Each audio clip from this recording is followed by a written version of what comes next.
Hey everybody, a quick message to tell you what God showed me. We got to realize we are responsible for hearing God's voice for ourselves, and we cannot say that we don't hear God's voice when we are not actively looking for it. What we're doing most of the time is allowing things, people, situations, which are all really distractions, to always drown out the voice of God directly to us. He does speak to everyone on a level of what you're able to hear, right? And a lot of us have seen it depicted in movies, like, you got the devil on one shoulder and an angel on another shoulder. You are always hearing and picking up voices, thoughts, ideas, and so forth. And the thing is, whatever you're cued into, you're going to pick up more of. Realize that every time you try to make a decision for right standing with God, to do life different, to be better, to improve, that you're going to get challenged on it. And pay attention to the voices that you start to hear.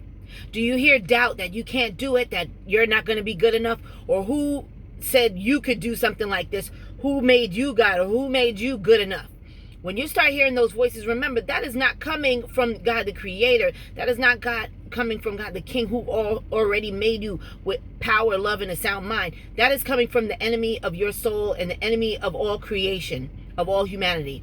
He does not want us to accomplish anything that God put us here for. And he also wants to null and void the image of God. So us reconstructing our bodies and our lives not to look anything like what God created, that is a plot from the enemy. Understand, when that Bible verse tells you when God will ask you, when you have to be face to face with him, he says, "Get away from me, I never knew you," is because when he's looking at you, you're not what he created you to be. You never lived the purpose. You never heard his voice. You never followed, or you didn't do it in enough time while you had time to do it. So now he doesn't know you. You're not what I created. Let's be really careful not to hear and listen to the voices that we hear in this earth and in this world more clearly than we hear the voice of God.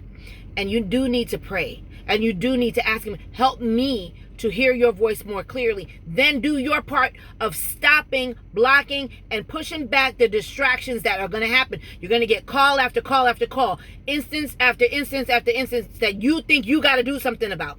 You're going to get everything that tries to distract you at every moment possible, that presses on your heart, that makes you feel pressure to do that instead of what God wants you to do, which is hear him clearly so you can be led by him to do what you're supposed to do at the right time. That is a big difference than just doing what you think is right or you think is good. Because we could think it and God will be, like that verse says, I've done this and that all in your name. And it's like, yeah.